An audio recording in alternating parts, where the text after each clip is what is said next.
Joining me now to break down last night's results at the big board, of course, is NBC chief data analyst Steve Kornacki.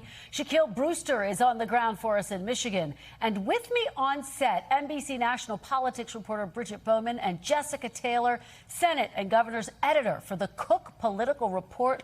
Thrilled to have all of you to start us off. Steve, I have to start with you. This was a narrower victory than the polls portended. How did Abdul El-Sayed pull this win off? Yeah, I mean, a couple things here. Just take a look at where the vote kind of was strong for each candidate. From the Stevens standpoint, look, where did she win? She won right here in Macomb County. This is a big population center, big blue-collar suburbs just north of Detroit. She won in Oakland County here. These are sort of the higher-income suburbs north of Detroit. And she won in Wayne County. Specifically, she won in Detroit, meaning she did very well with black voters. Detroit's three-quarters black. She won Detroit overwhelmingly. That also is why she did well here, the city of Flint, Genesee County, and Saginaw. These are other places with substantial black populations. So the suburbs of Detroit, black voters, she did well there. Where did it go right for El-Sayed? Well, one thing that really jumps out at me when I look at this map is if you look at the counties where they have the youngest median age in the state, okay? What are we talking about? We're talking about Ingham County. That's where Lansing, the state capital, is. It's also where Michigan State University is. And you can see El-Sayed, he cleaned up there. There's actually, this was a bit of a surprise, I think, to some folks last night. Why was El-Sayed doing so well in Grand Rapids, in Kent County? Why was he doing so well next door in Ottawa County, where the Holland is? They have very young median ages in those two counties relative to the rest of the state. There's also some college counties on here. This is Isabella County, Central Michigan University. This is where Kalamazoo is, Western Michigan University, up here in the UP. This is where Northern Michigan University is in Marquette. So those sort of college areas, places where there are younger voters. When I say young voters, I mean in their 20s and in their 30s. I think that's where he really ran up the score last night. That's what jumps out at me looking at this map.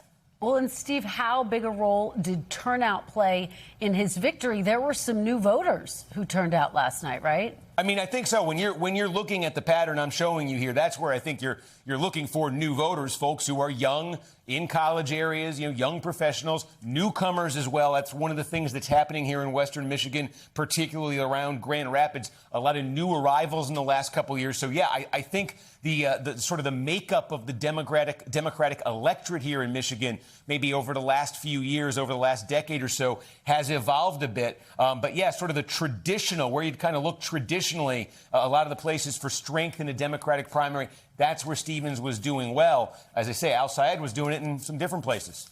Well, and of course, there were some other progressive victories in Michigan, Michigan 13, Michigan 7. Talk about what we saw there. Did it mirror the win that El-Sayed had? Yeah, that Michigan 7th district, I think, really is sort of a congressional district version of the same thing we're talking about here with the Senate race. You put this up, William Lawrence, sort of the candidate of the left, definitely, to a split establishment here. Brink and Maasdam, none could attain separation from the other. It allowed Lawrence to win this thing, actually, by margin pretty easily. But again, take a look at this here. We're going to the 7th district. Again, it is right around Lansing. Okay, it's right around the state capital, Lansing and East Lansing. And again, young voters, Michigan State University, Ingham County has one of the lowest median ages in the state. And take a look at how it went there for Lawrence. That's where he really rolled up the margins. I mean, he benefited from the split opposition outside of here. But half the vote came from Ingham County, one of the youngest in the state, big state university town, East Lansing there.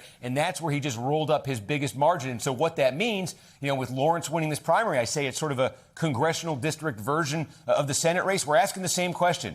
Is El-Sayed too far to the left to win in a state that Donald Trump carried? Is Lawrence too far to the left to win in a district that Donald Trump carried? This was a one-point Trump district, just like the state was a one-point Trump state. And he will be going up against Tom Barrett, freshman Republican, didn't face opposition here. So similar dynamics. Well, we will be watching all the way to November. Before I let you go, Steve, let's talk about Missouri 1, that race between Cori Bush and Wesley Bell. She was trying to win back her old seat. This was a rematch. She fell short. And she did so pretty early on in the evening, Steve. This one was a decisive victory. Yeah, this is, I mean, how many of these primaries have we had the last few months where we see this setup, the candidate from the left going against the sort of more establishment, moderate, almost incumbent, and in cities. We've seen this in cities in particular, right? Washington, D.C., and New York, and Denver. Here we are in St. Louis.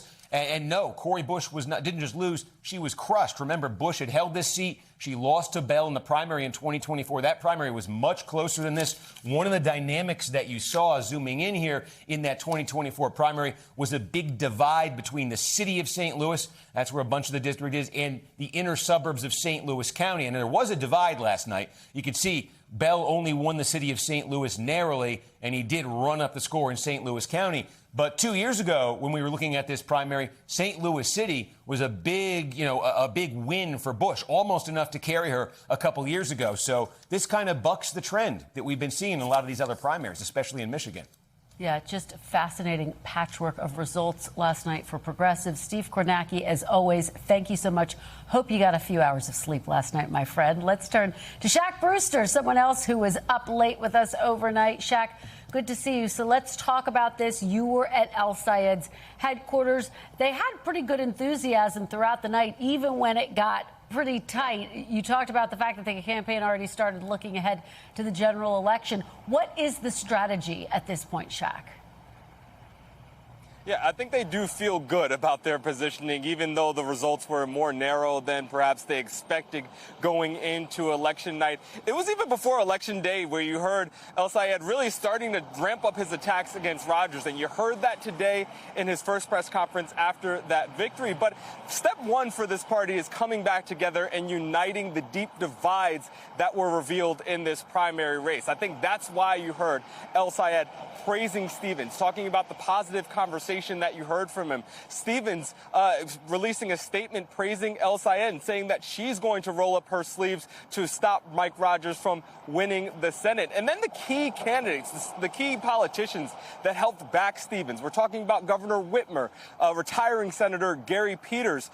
They all released statements backing El-Sayed. So right now the focus will be bringing this party together, kind of going over and moving past the deep divides that we saw over the course of the primary, because they know they have a very tough fight ahead with Mike Rogers waiting now. Yeah, they sure do. And we played some of that NRSC ad against El-Sayed today. Mike Rogers also attacking him as un-American. I'm going to play a little bit of that, Shaq, and get your reaction on the other side. Never in my lifetime thought I would be running against a guy who believed that America deserved 9/11. I'm telling you, this is about the heart and soul of our country. The whole country is looking at us here in Michigan. They're looking at you. And they're hoping we do everything that we can do together to make sure that we stop this in its tracks. You cannot have an anti-American 9/11 America's fault candidate win an election, and I don't care where it is, but we're not going to let it happen here in Michigan.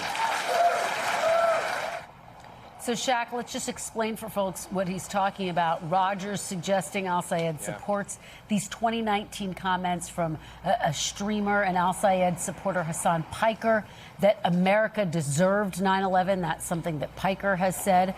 What's the reality check here? Has El-Sayed disavowed those comments?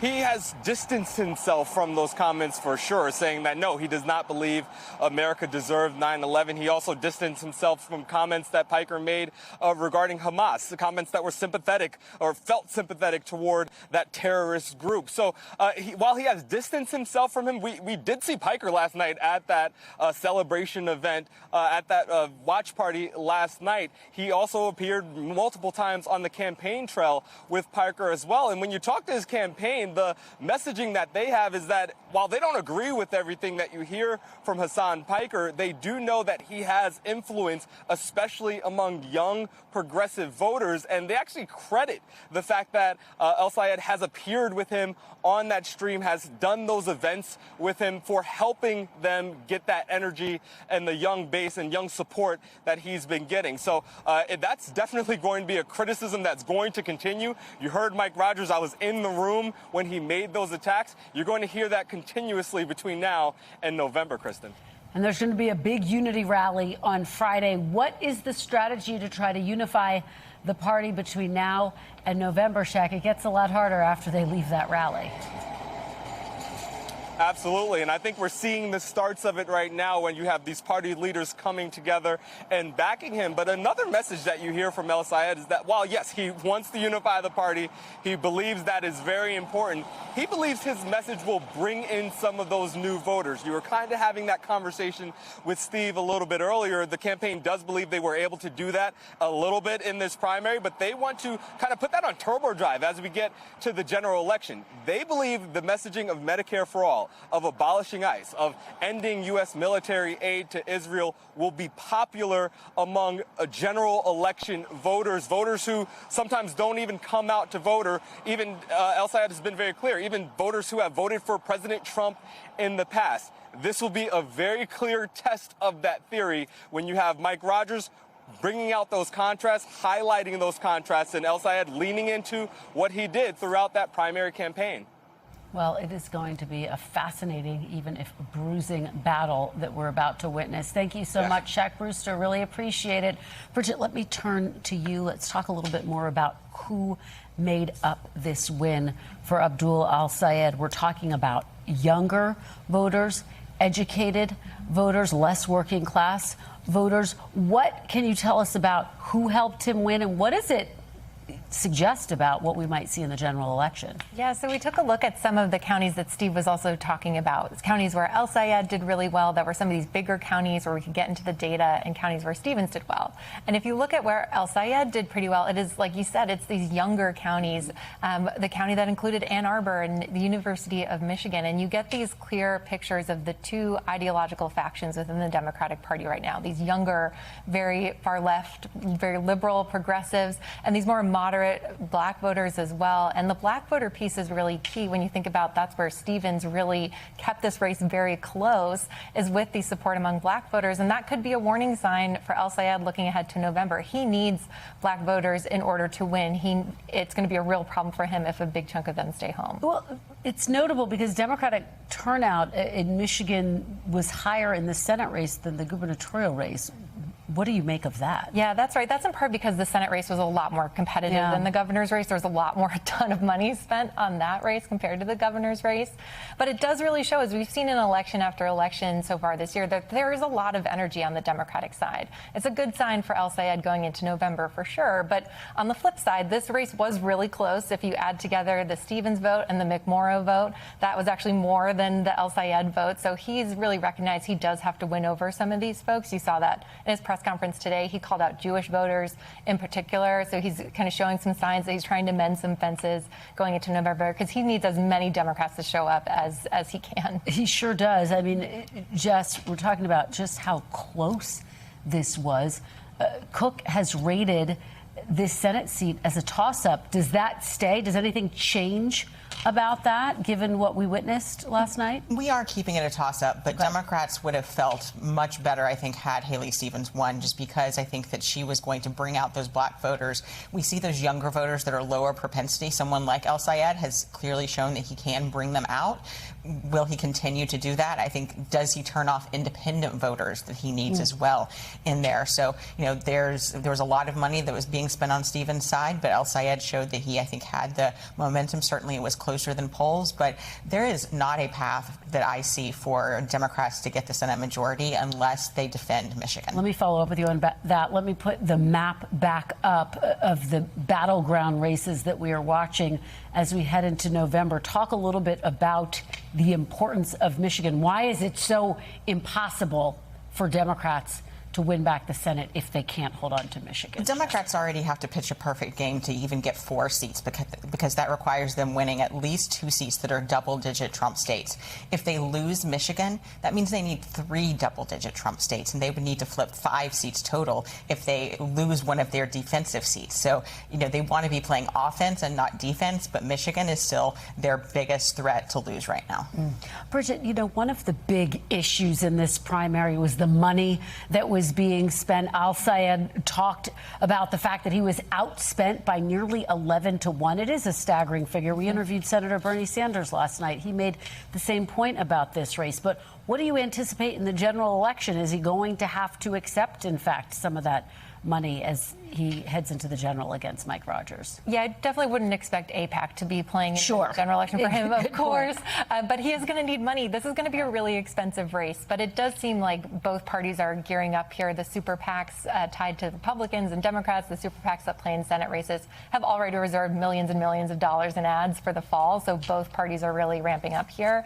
The trouble for El-Sayed is he had to spend a lot of money also to win his race. He's probably starting at close to zero going into November. But the good thing for him is he was actually one of the stronger fundraising candidates of the field, in part because of that small dollar donor enthusiasm. The help from Senator Sanders, too, on the fundraising front was definitely big for him. So we'll see if that small dollar machine really turns on, especially now that he's the nominee, but expect a lot of money to flow into Michigan. Well, Jessica, what are you watching for in terms of how the Democratic Party might allocate its resources to these various states? I mean, I've heard Democrats say, look, Georgia is basically one that they are starting to think about writing off the map. North Carolina looks very tough for them. North Carolina, the Republican super PAC is in there right now. To me, that's kind of a test. Can they make this a closer race? But I wouldn't be surprised to see some of that money. They still haven't reserved money in Texas, and that's a race that Republicans are feeling increasingly nervous about. They're feeling nervous about Iowa. Both of those states we have in the lean Republican column right now, and that's even without thinking about Ohio. That's going to be incredibly expensive. So, and Republicans right now, because of the Supreme Court ruling, they have more money to coordinate with campaigns. We see Democrats still raising more money at the candidate level, but the playing field is going to be a lot more even across the Senate battleground than we've seen in some time. All right. Well, Jessica, Bridget, what a fascinating night. Thank you both for being here to help us break down all of the results. We really appreciate it. We thank you for watching, and remember, stay updated on breaking news and top stories on the NBC News app or watch live on our YouTube channel.